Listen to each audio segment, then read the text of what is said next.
Puji nama Tuhan, Bapak Ibu yang kekasih di dalam Tuhan Yesus Kristus. Mula pertama saya ucapkan Shalom Elohim. Selamat pagi, biarlah pagi-pagi yang mendung mungkin sangat enak untuk menselonjorkan badan. Tetapi pagi ini kita akan sama-sama untuk menerima kebenaran firman Allah. Dan biarlah kebenaran firman Allah menjadi kebutuhan di dalam setiap kehidupan kita. Bapak Ibu yang kekasih di dalam Tuhan Yesus Kristus, kebenaran firman Allah pada saat pagi ini saya akan mengangkat tema yaitu mengalami ketenangan.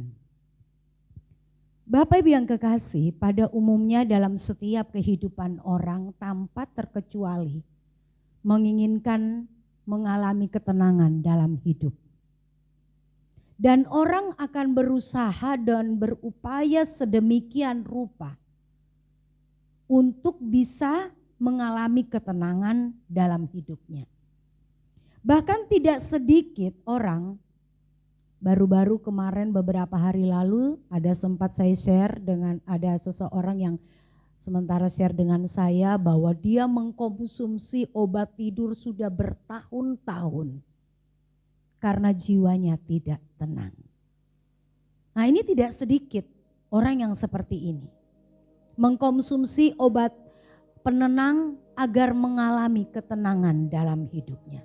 Dan jika kita melihat hari-hari ini di mana keadaan tahun yang baru dalam tahun 2021 kita mengawali tahun ini dalam bulan Januari yang akan segera kita lalui lagi. Banyak hal atau banyak faktor yang membuat seseorang itu akan mengalami ketidaktenangan.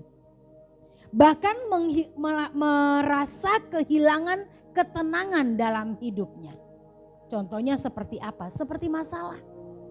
Masalah-masalah yang diperhadapkan dalam kehidupan seseorang bisa membuat seseorang itu menjadi tidak tenang. Baik masalah ekonomi, baik masalah usaha, baik masalah pekerjaannya, atau masalah penyakit, terlebih-lebih virus corona yang sampai saat ini belum berakhir. Itu juga sebuah masalah. Atau masalah dalam rumah tangga. Yang satu sudah selesai, datang lagi yang lain. Atau masalah apa? Masalah yang terjadi saat-saat ini, musibah alam, keadaan-keadaan yang ada di berbagai tempat di negara kita. Itu adalah suatu masalah yang bisa mempengaruhi seseorang untuk tidak tenang. Atau apalagi? Atau tentang khawatir akan kehidupannya ke depan. Khawatir akan masa depannya dengan keadaan ekonomi yang ada saat ini mungkin sementara tidak menentu. Banyak orang yang terkena PHK, sudah mulai banyak kekhawatiran di dalam diri. Bagaimana kehidupanku ke depannya? Atau orang bisa mengalami ketidaktenangan karena apa? Karena memikirkan hal-hal yang tidak terlalu penting. Yang seharusnya tidak dipikirkan sehingga membuat jiwanya tidak tenang. Membuat dirinya tidak mengalami ketenangan. Apa yang seharusnya belum terjadi sudah jauh dipikirkan. Padahal tidak sampai seperti itu kejadiannya. Atau apalagi? Orang banyak mengalami ketidaktenangan karena terlalu banyaknya keinginan di dalam hati. Karena terlalu banyaknya keinginan di dalam hati, dan jika tidak terpenuhi keinginan itu, maka membuat seseorang bisa saja menjadi tidak tenang, gelisah dalam hidupnya karena keinginannya tidak kesampaian. Dan masih banyak lagi hal-hal yang dapat mempengaruhi kehidupan seseorang tidak mengalami ketenangan. Dan saudara dan saya perlu tahu bahwa kalau kita mencari ketenangan di dunia ini, tidak akan pernah kita dapatkan ketenangan. Karena di dalam Kejadian pasal yang ketiga ayat 7 dikatakan bahwa karena kejatuhan manusia di dalam dosa itu, mengakibatkan tanah atau bumi menjadi terkutuk. Jadi dengan keadaan bumi yang telah terkutuk akibat ulah manusia, akibat dosa manusia, maka tidak akan mungkin manusia mengalami ketenangan di bumi. Pada awalnya Allah menciptakan segala sesuatu yang ada di Taman Eden. Manusia akan menikmati dengan nyaman. Akan merasakan dengan nyaman segalanya. Dengan upaya-upaya yang mereka kerjakan. Tetapi karena dosa membuat tanah pun atau bumi dikutuk. Sehingga tidak ada kesenangan dan kenyamanan yang abadi di bumi ini. Seperti apapun kita mengupayakannya, berusaha, tidak akan memperoleh ketenangan di bumi. Karena selama kita hidup, selama kita ada, selama kita masih berpijak di dunia ini, maka masalah terus akan datang di dalam hidup kita. Bahkan mungkin masalah itu belum satu selesai, satunya datang lagi. Masalah akan terus datang mengantri di dalam hidup kita. Tetapi yang perlu kita tahu, lewat masalah-masalah yang terjadi itu yang akan membuat dan akan membebani pikiran manusia. Nah, akibatnya manusia menjadi tidak tenang. Akibatnya manusia mengalami kecemasan. Akibatnya manusia mengalami kekhawatiran. Tetapi semua itu kembali lagi. Kepada siapa? Kepada pribadi kita masing-masing dalam menghadapinya. Bagaimana kita menyikapi keadaan yang ada di sekitar kita? Apakah kita mau memilih menjadi orang yang tenang atau orang yang hidup di dalam kecemasan dengan keadaan-keadaan seperti yang saya sebutkan tadi, faktor-faktor penyebab manusia tidak bisa mengalami ketenangan.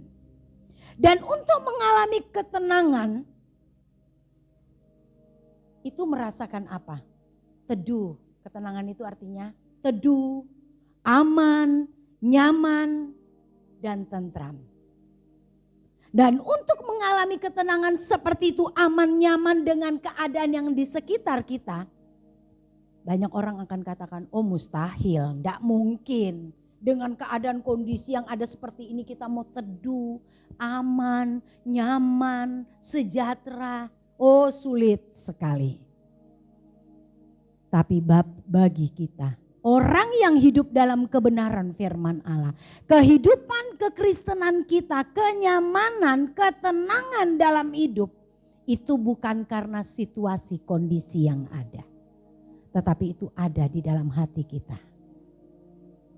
Bapak Ibu yang kekasih di dalam Tuhan Yesus Kristus, hari ini kita akan belajar mengenai kebenaran firman Allah. Bagaimana caranya orang percaya untuk mengalami ketenangan dalam hidupnya. Sekalipun di keadaan-keadaan yang tidak memungkinkan. Sekalipun di tengah-tengah keadaan yang serba sulit.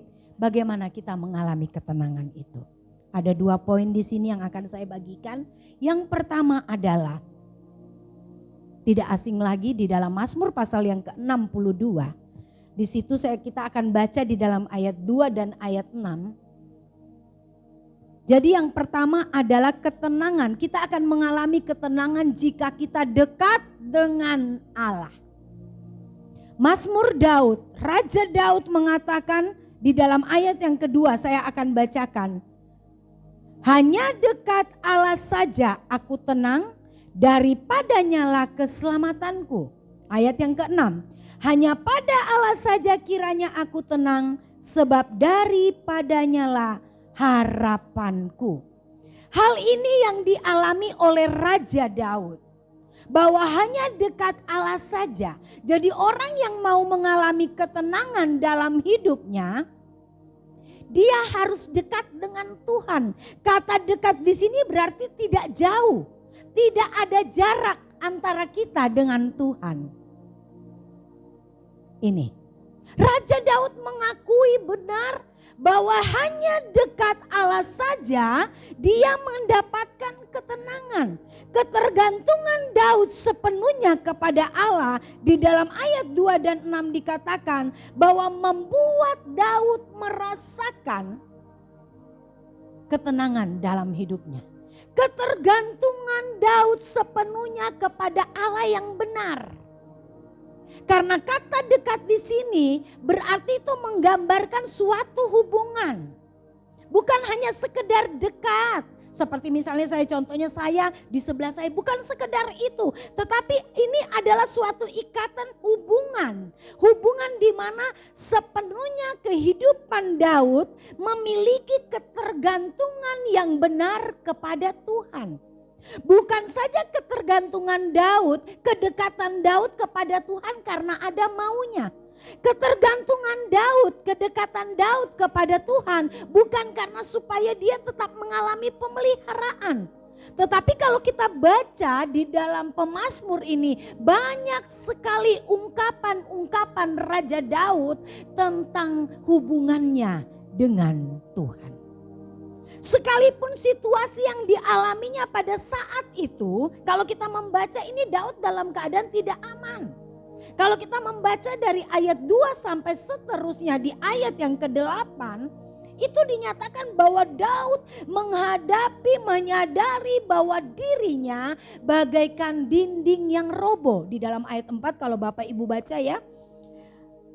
Dikatakan berapa lamakah kamu hendak menyerbu seseorang, hendak meremukkan dia, hai kamu sekalian, seperti terhadap dinding yang miring, terhadap tembok yang hendak roboh. Ini Daud memposisikan dirinya seperti dinding miring, tembok yang roboh, yang arti katanya tidak lagi mampu bertahan. Tidak mampu dan tidak kuat dikatanya. Dia dikelilingi oleh orang-orang yang ingin menghempaskannya. Kalau kita baca terus, orang yang akan menjatuhkannya banyak di sekelilingnya. Bahkan orang yang berdusta, manis di depan, tetapi ternyata di belakang Daud mengutuki Daud, itu terlalu banyak.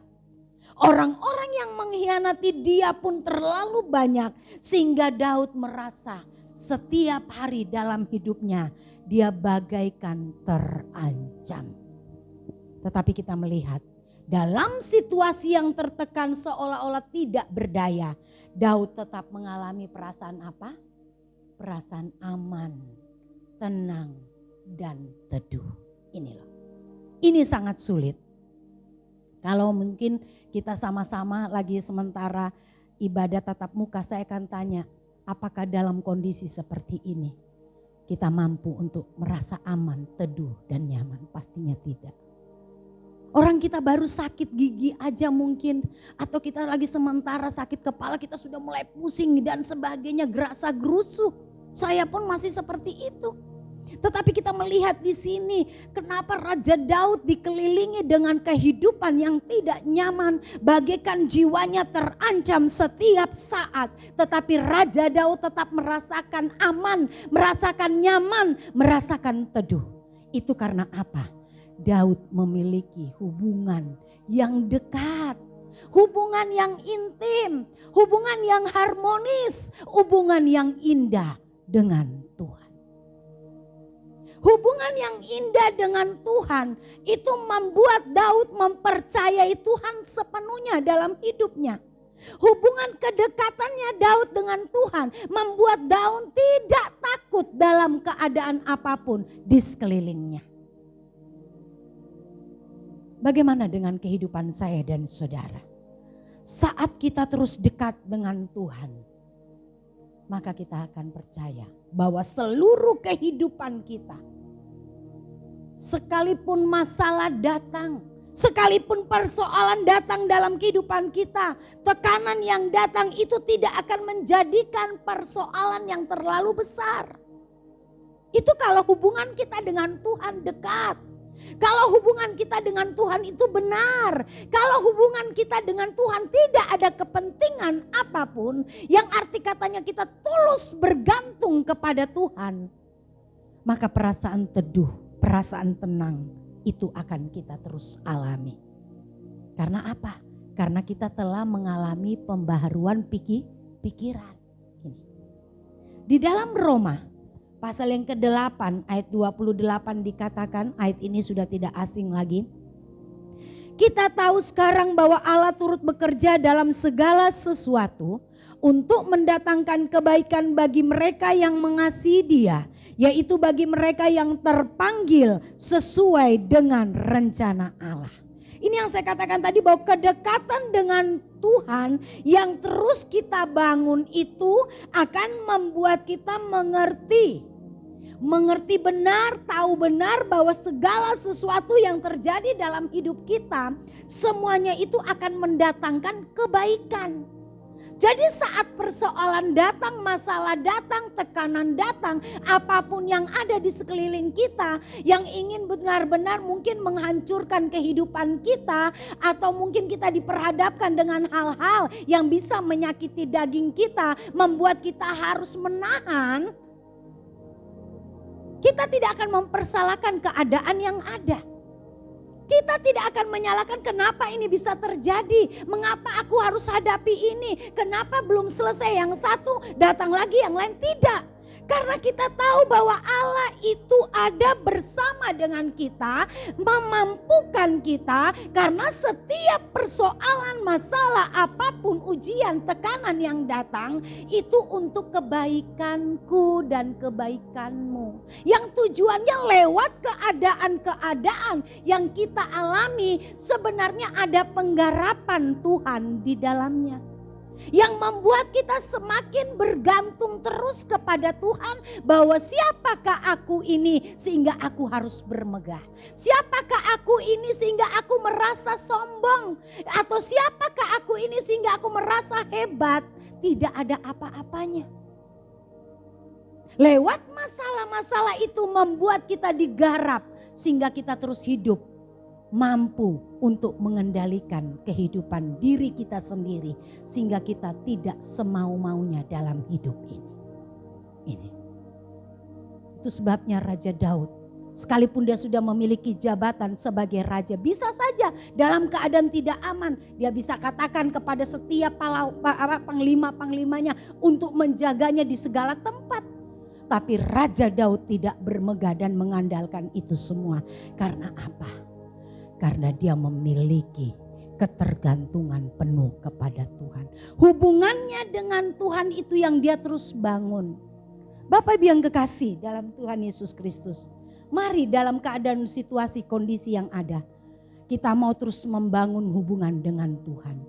Membangun hubungan dengan Tuhan, yaitu dengan dekat dengan Tuhan, bergaul dengan Tuhan, terintim dengan Tuhan, bukan karena kita lagi ada masalah saja. Bukan karena kita diperhadapkan dengan berbagai-bagai persoalan saja sehingga membuat kita dekat dengan Tuhan. Tetapi kalau masalah kita sudah selesai, persoalan kita sudah selesai, tekanan hidup sudah selesai, kita katakan apa? Goodbye Tuhan. Itu salah. Itu berarti hubungan dengan Tuhan dibangun dengan tidak ada ketulusan. Dibangun bukan karena kita mencintai Tuhan, mengasihi Tuhan, tetapi karena ada apa-apanya. Ini. Tapi Raja Daud tetap hidup dekat dengan Tuhan. Hanya dekat Allah saja aku tenang. Ini yang pertama. Dan yang kedua, ada 2 poin yang saya akan ambil ya. Orang percaya akan mengalami ketenangan selain dia dekat dengan Tuhan, membangun hubungan dengan Tuhan, intim dengan Tuhan, harmonis dengan Tuhan, maka dia juga harus hidup di dalam kebenarannya. Karena gak mungkin mau dekat aja. Tetapi dia harus ada hidup di dalam kebenaran itu. Arti katanya menghidupi firman itu. Sehingga dia ada ketenangan. Yesaya pasal 32 ayat 17 katakan. Di mana ada kebenaran, di situ akan tumbuh damai sejahtera. Dan akibat kebenaran ialah ketenangan dan ketentraman untuk selama-lamanya. Di mana ada kebenaran, di mana ada firman, di mana ada Tuhan, di situ akan tumbuh damai sejahtera. Dan akibat dari kehidupan kita dalam kebenaran, hidup kita melakukan kebenaran, maka di situ akan ada ketenangan dan ketentraman. Kenapa orang sampai bisa minum obat penenang bertahun-tahun? Harus bisa di cross check kembali apakah dia sudah hidup di dalam kebenaran firman. Kenapa hatinya, padahal orang yang minum obat penenang bertahun-tahun itu kebanyakan bukan orang yang susah. Kebanyakan orang yang sukses, kebanyakan orang yang punya duit. Mau apa aja bisa, tetapi banyak orang mengkonsumsi obat penenang karena ingin mengalami ketenangan. Tetapi kehidupan kita sebagai orang percaya, mungkin dia alami ketenangan dengan mengkonsumsi obat, tetapi jangka waktunya berapa lama sih? Bahkan dia setiap hari bertahun-tahun itu diminum. Jadi kalau dia tidak minum, saya tanya, kalau nggak minum gimana? Ya kalau nggak minum gelisah lagi Bu, nggak enak lagi, nggak tenang lagi. Wow, kita orang percaya sungguh berbahagia. Kita tidak perlu minum obat dan penenang. Kita hanya perlu dekat dengan Tuhan. Kita hanya perlu hidup di dalam kebenaran itu. Sehingga terjalin ketenangan terus di dalam diri kita. Menghidupi firman. Hidup dalam kebenaran itu merupakan hal yang mutlak. Yang harus dikenakan oleh orang percaya. Dan untuk terus hidup di dalam kebenaran ini, orang percaya harus terus berjuang seumur hidup. Hidup di dalam kebenaran itu bukan 1 jam. Atau bukan karena ada masalah baru aku lakukan firman. Ada masalah baru aku mau mendengarkan firman. Ada masalah, ada ujian berat dalam hidupku baru aku bertumbuh dalam firman. Setiap kebenaran firman Allah aku hidupi. Aku terus berjuang untuk melakukan. Tapi setelah hidupku mulai kembali tenang, aman mungkin, kita mulai keluar lagi. Gampang kok, orang Tuhan itu baik.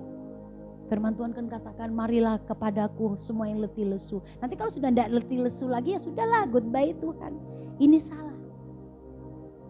Orang yang terus hidup dalam kebenaran itu, berarti kebenaran yang dia terima itu akan terus bertumbuh, berakar, dan akhirnya akan berbuah. Nah, lewat dia berbuah ini menjadikan kekristenan itu menjadi dewasa. Sehingga saat kekristenan itu menjadi dewasa, maka dia akan mengalami terus itu yang namanya perubahan pikiran. Inilah perubahan pikiran ini sehingga kita juga memiliki kehidupan yang memiliki pikiran, perasaan Kristus di dalamnya. Sehingga apa yang Kristus pikirkan itu yang kita pikirkan. Inilah yang harus kita perjuangkan setiap hari. Memang sulit. Makanya perjuangan itu tidak boleh kita katakan, oh cukup sampai di sini. Atau kita cukup puas, aku sudah jadi orang Kristen, aku sudah dengar firman Allah dari anak sekolah minggu. Sampai saat aku dewasa sudah cukup untuk itu aja. Setiap hari Minggu, setiap hari Selasa, setiap hari Kamis aku sudah dengar firman, cukup. Atau kita katakan nanti dulu, besok aja baru aku hidup dalam kebenaran. Salah. Jika kita mau hidup, mau mengalami kedewasaan rohani. Sehingga kita ada pertumbuhan rohani di dalamnya dan menjadi dewasa. Sehingga kita terus memiliki kehidupan yang mengerti apa artinya ketenangan hidup bersama dengan Kristus. Maka dikatakan di sini apa? Kita harus mengikuti kehendaknya. Hidup di dalam kebenaran adalah mengikuti kehendak Tuhan. Atau memiliki kehidupan yang selaras dengan dia. Hidup selaras dengan dia itu seperti apa?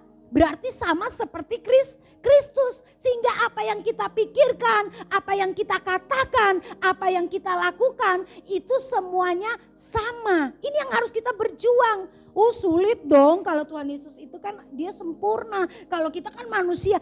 Yesus saat ada di bumi, dia adalah manusia sempurna adanya. Yang dia juga tunduk.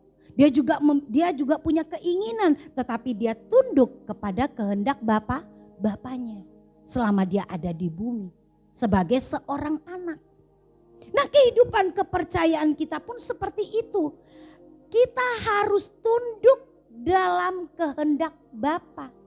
Mengikuti kehendaknya sehingga kita hidup di dalam kebenaran. Dan akibat dari penurutan akan kehendak Tuhan membuat kehidupan orang percaya semakin melekat dengan Tuhan dan mengalami ketenangan hidup. Hal ini yang dialami oleh tokoh-tokoh di dalam Alkitab. Tidak sedikit tokoh-tokoh yang karena kebenaran dan hidup di dalam dekat dengan Allah, tinggal di dalam kebenaran firman Allah. Saat mereka berkomitmen untuk hidup di dalam kebenaran, tidak membuat mereka menjadi hidupnya nyaman, tidak membuat mereka menjadi tenang, tidak membuat mereka hidupnya aman dan damai. Tetapi justru karena mereka hidup di dalam kebenaran, hidup di dalam ketaatan, maka tidak sedikit penderitaan, aniaya, ujian itu datang dalam hidup setiap tokoh-tokoh dalam Alkitab. Tetapi sikap mereka dalam menghadapinya seperti apa? Tetap tenang. Sikap mereka tidak takut. Sikap mereka tidak gentar dan tidak terganggu dengan keadaan yang ada. Ini luar biasa loh saudara.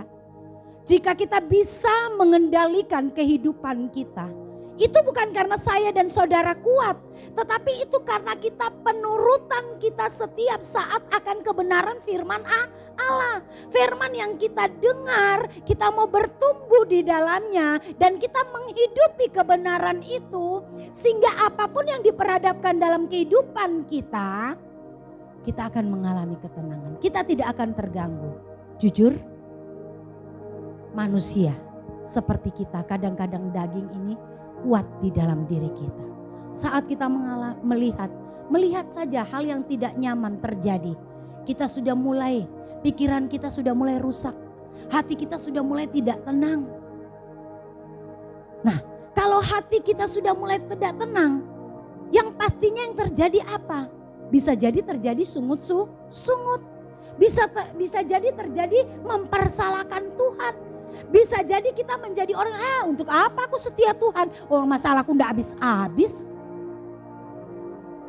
Nah, inilah pentingnya kita mau hidup di dalam penurutan akan kebenaran firman Allah. Selain kita dekat dengan Tuhan, mengalami Tuhan, kita juga harus menuruti kehendak Tuhan. Hidup di dalam kebenaran firman.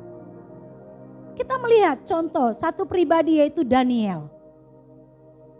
Daniel adalah seorang pemuda yang luar biasa, masih muda.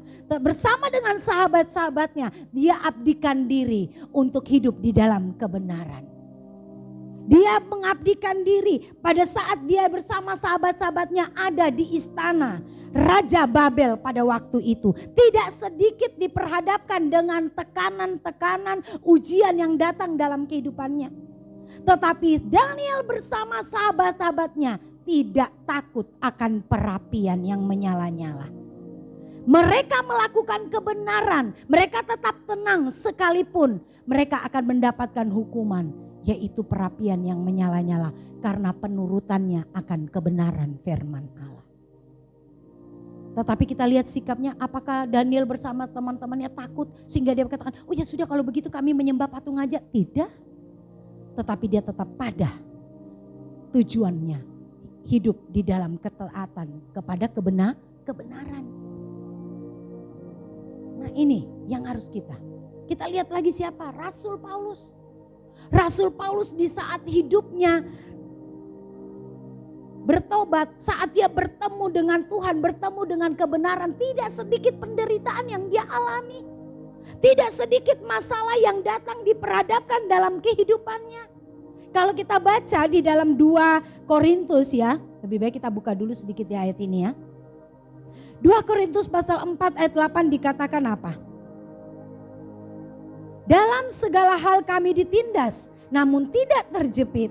Kami habis akal, namun tidak putus asa. Apapun yang diperhadapkan dalam kehidupan Rasul Paulus, karena dia mengikuti kebenaran, karena dia hidup di dalam kebenaran, karena dia mengikuti jalan Kristus, sekalipun dia tertekan, sekalipun ditindas, tetapi dia tidak habis akal dan tidak putus asa. Kata tidak putus asa ini tidak stres.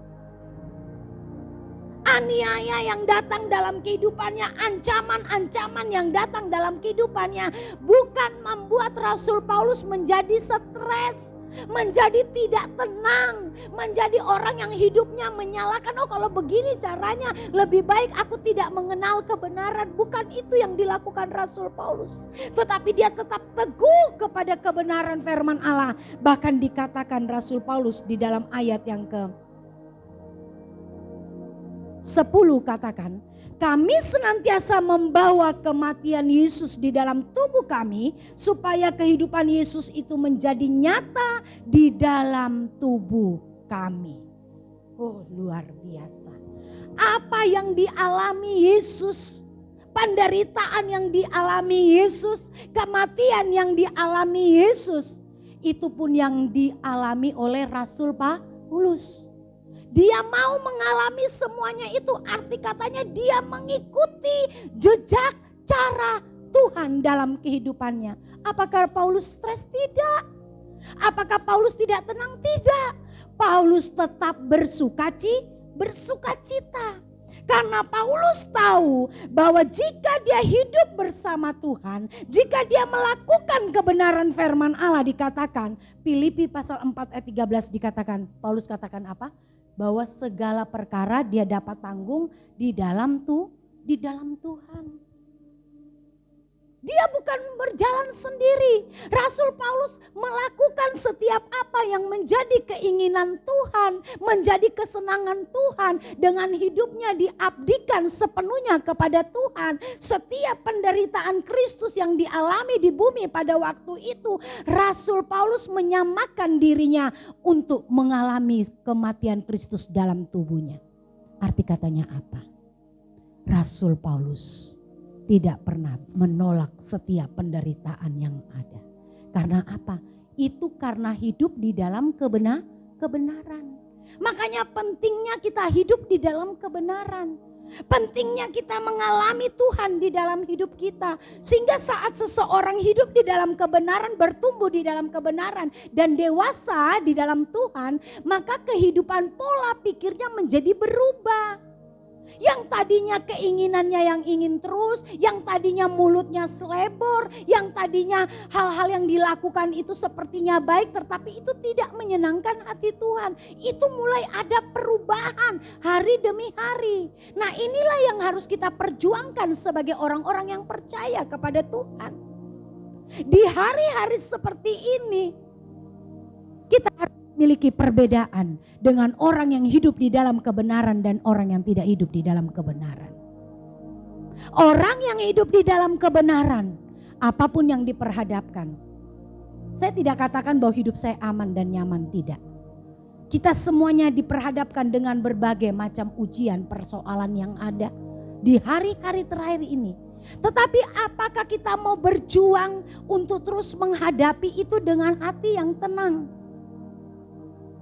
Seseorang yang memiliki ketenangan dalam hidupnya saat diperhadapkan dengan persoalan-persoalan, mungkin mendengar kata-kata orang yang tajam, hatinya tidak luka. Ini. Hatinya tidak rusak. Tidak ada di dalam dirinya amarah lagi. Dia karena dia belajar untuk apa? Mengubah. Dia tidak terpengaruh dengan keadaan apapun. Ada ketenangan di dalam hidupnya. Karena apa? Karena hidupnya dekat dengan Tuhan. Dan hidup di dalam kebenaran firman Allah. Orang yang hidup di dalam kebenaran firman Allah, pastinya dia akan mencocokkan hidupnya dengan firman. Harus selaras, harus sama. Ini yang kita perjuangkan setiap hari dalam hidup. Masalah terbesar kita bukanlah masalah-masalah yang ada di bumi ini. Kita kerjakan, lakukan bagian kita dengan. Tapi masalah terbesar kita adalah bagaimana hidup kita berkenan di hadapan Tuhan. Masalah terbesar kita dalam hidup ini bagaimana caranya supaya kita memperbaiki karakter kita, memperbaiki manusia batinia kita ini. Sehingga saat kehidupan kita, karakter kita atau manusia batinia kita ini cantik, apapun yang ada yang terjadi di sekitar kita, kita sudah mengalami ketenangan. Ini yang penting. Tapi coba kita memperhatikan, ada 2 orang permasalahannya sama. Cuma apa? Cuma ban sepedanya bocor di tengah jalan. Nah, orang yang tidak hidup dalam kebenaran saat melihat ban bocor pecah, pastinya dia sudah mulai timbul maki-makian, buset, macam-macam kata-kata yang tidak benar keluar di mulutnya karena dia akan terlambat bekerja. Tetapi orang yang hidup dalam kebenaran, saat dia melihat keadaan itu, dia tetap tenang. Dia tetap percaya bahwa apapun yang terjadi itu adalah seizin Tuhan. Mungkin dengan cara ini, dia akan lakukan tanggung jawabnya. Tapi ada perbedaannya. Nah, kehidupan kita sebagai orang percaya, mari kita mau memiliki perbedaan-perbedaan yang ada saat ini. Bapak Ibu yang kekasih di dalam Tuhan Yesus Kristus, mungkin saat ini kebenaran firman Allah sederhana, tetapi untuk mengalami ketenangan dalam hidup ini, jangan mencari di luar. Jangan mencari, jangan gantungkan ketenanganmu, kedamaianmu hanya pada apa yang kelihatan di sekitar kita. Tapi gantungkan kedamaianmu, ketenanganmu hanya pada Kristus. Ketenangan bukanlah suatu keadaan, tetapi sebuah keputusan atau pilihan di dalam kehidupan kita. Yang arti katanya bahwa sekalipun keadaan kita semakin hari, mungkin semakin sulit, semakin tidak nyaman, semakin mengkhawatirkan, semakin menakutkan. Tetapi kita bisa memilih untuk tenang. Itu karena apa? Karena kita percaya bahwa kita ada bersama dengan Tuhan. Percaya kita bukan karena hanya kita percaya lewat mulut dan pikiran, tetapi kepercayaan kita dekat dengan Tuhan karena kita melakukan kehendaknya. Karena kita hidup di dalam kebenarannya, karena kita mau berjuang untuk hidup di dalam kehendaknya. Mari Bapak Ibu yang kekasih dalam Tuhan Yesus Kristus. Pagi ini kebenaran firman Allah datang pada saat ini. Saya tidak tahu apa yang menjadi persoalanmu. Saya tidak tahu apa yang menjadi pergumulanmu saat ini. Saya tidak tahu apa yang engkau alami saat ini. Tetapi mari dekat dengan Tuhan, hidup di dalam kebenaran. Maka itu yang menjadi kunci untuk kita mengalami ketenangan. Kalau engkau gantungkan ketenanganmu dengan situasi kondisi yang ada, maka hidupmu tidak akan pernah tenang-tenang. Puji nama Tuhan, Tuhan Yesus memberkati kita semua yang ada. Amin. Dan pada kesempatan ini juga saya menyampaikan selamat ulang tahun kepada Bapak Coki Sitohang bersama dengan anak kekasih Clara. Biarlah dengan usia yang bertambah, semakin setia di dalam Tuhan, semakin melekat dengan Tuhan. Tuhan Yesus memberkati bagi seluruh jemaat yang ada, tetap jaga kesehatan. Tuhan Yesus bersama kita semua. Amin. Shalom.